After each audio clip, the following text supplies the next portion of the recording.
वैद्युत द्विध्रुव के कारण किसी बिंदु पर वैद्युत द्विध्रुव के कारण किसी बिंदु पर वैद्युत क्षेत्र की तीव्रता वैद्युत विभव वैद्युत द्विध्रुव के कारण किसी बिंदु पर वैद्युत विभव, है ना? चलिए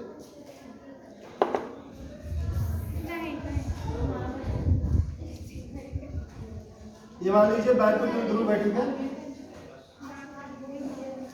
माइनस में, ठीक है, और ये इसका मध्य बिंदु हो गया वो, इधर का डिस्टेंस कितना हो गया है और इधर का डिस्टेंस कितना हो गया, ठीक है, बात समझे गई? अब इससे जो है r दूरी पर थीटा कोण पर एक बिंदु क्या है, P है, ये डिस्टेंस कितना है r, जिस पर हमें वैद्युत विभव की गणना करनी है, ठीक है। तो हम इसमें पहले प्लस क्यू के कारण निकाल लेंगे, क्यों जी? Yes sir. और फिर माइनस क्यू के कारण निकाल लेंगे, यस सर। दोनों को जोड़ देंगे V1 और V2 को, ठीक है, तो वो हो जाएगा आपका वैद्युत विभव निकल जाएगा। ध्यान से समझिएगा, ये आपका डिस्टेंस r है, ठीक है, लिख दिया r। हमें d को थोड़ा दूर करना है,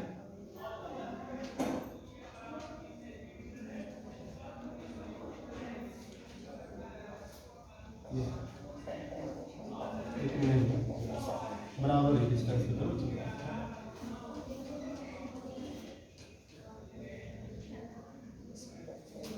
अगर हमें प्लस क्यू के कारण निकालना है बिंदु P पर वैद्युत विभव, तो ये दूरी मालूम होनी चाहिए ना, क्यों जी?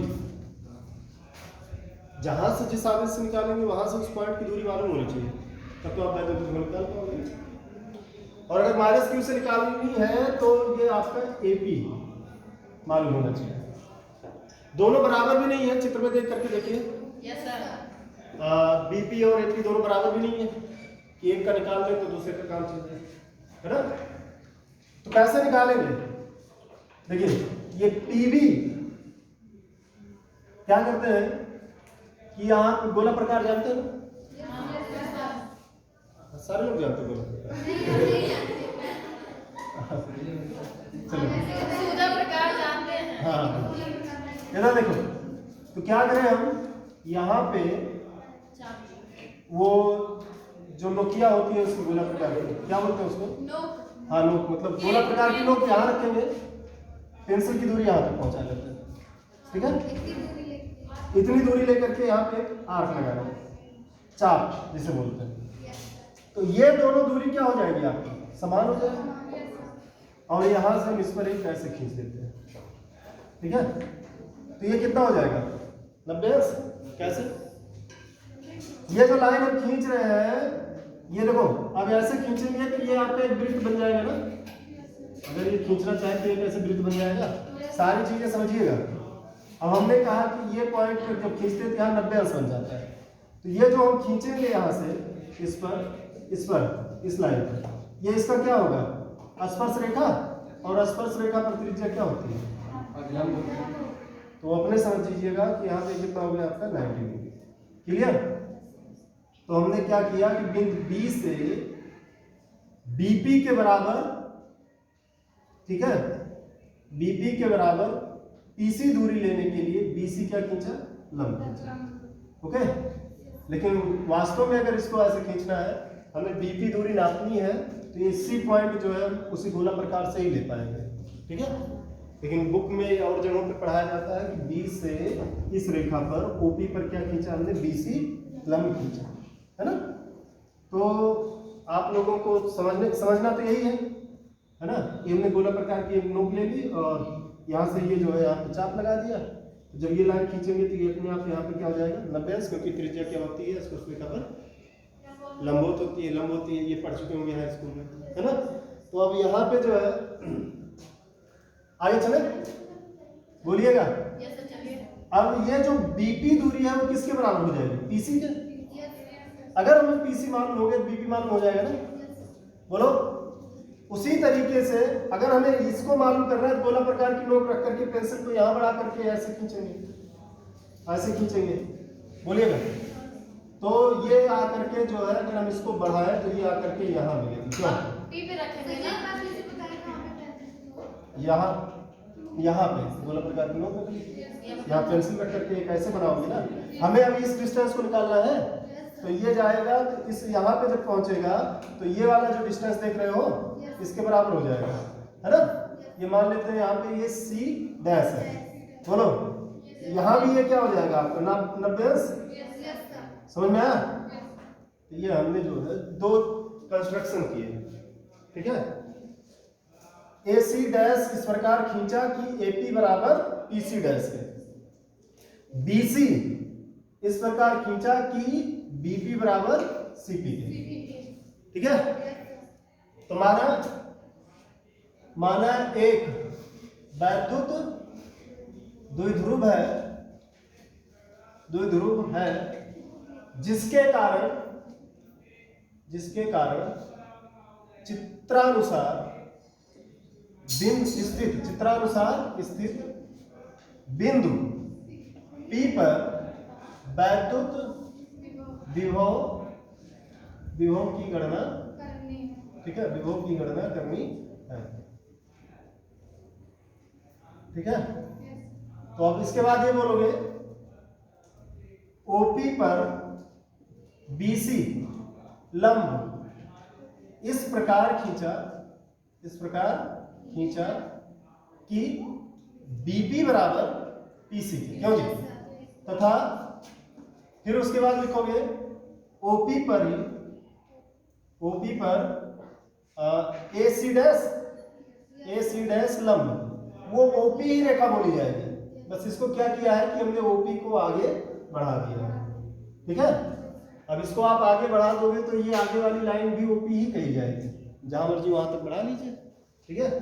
समझ में आया नहीं। तथा OP पर AC डैश लंब इस प्रकार खींचा कि क्या हो जाएगा PA बराबर PC डैश, ओके। PA बराबर क्या हो जाएगा PC, क्लियर। चलिए अब हमें वैल्यू निकालनी है। ये इतनी वैल्यू कितनी है, ये है, ये 90 डिग्री है। तो उस 90 डिग्री के सामने वाली भुजा क्या हो जाती है, कर्ण होती है, बोलो। यहाँ भी ठीक है, ये कर्ण है और जो कोण दिया होता है उसके सामने वाली भुजा क्या होती है, और ये है आपका कर्ण दिया है, आधार ज्ञात करना है। तो कर्ण और आधार का संबंध किसमें होता है, कॉस थीटा में। हाँ, त्रिभुज BOC में कॉस थीटा बराबर आधार बटे कर्ण, बोलो। ये वो है यहाँ पे OC आपका क्या हो गया आधार, और कर्ण हो गया आपका OB, बोलिए भैया। OC बराबर कॉस थीटा इंटू OB या OB कॉस थीटा, बोलिए। अच्छा वो आप कॉस थीटा लिखे हैं और का वो जीएस लग रहा है, ये हम बहुत खतरनाक बनाते हैं कॉस, वो जीएस लग रहा है। अब ये OB की वैल्यू क्या है, OB की OBL है, क्यों नहीं, OB देखो तो यहाँ O है, यहाँ B है, OB बराबर कितना है L, L cos थीटा। अब बताइएगा हमें अगर BP निकालना है, BP बराबर आप बोल रहे हो PC के है ना। ये PC किसके बराबर हो जाएगा, पूरा PO में से CO घटा दे तो PC के बराबर हो जाएगा, पूरे PO में से इतना CO घटा दे तो PC के बराबर हो जाएगा।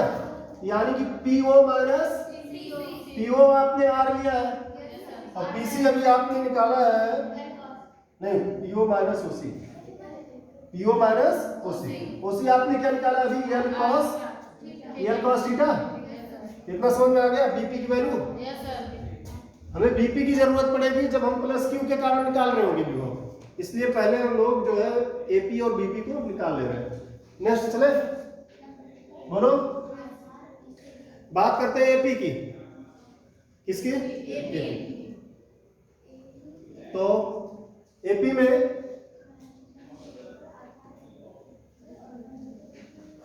AP का। अब AP के लिए क्या हो जाएगा आपका? अच्छा ये ठीक है, अभी पहले ये निकाल लेते हैं। ये लाइए, ये 90 अंश है, 90 अंश के सामने वाली भुजा कर्ण, जो कोण दिया होता है उसके सामने वाली भुजा लंब होती है, और तीसरी भुजा ये क्या हो जाएगी आपकी? आधार।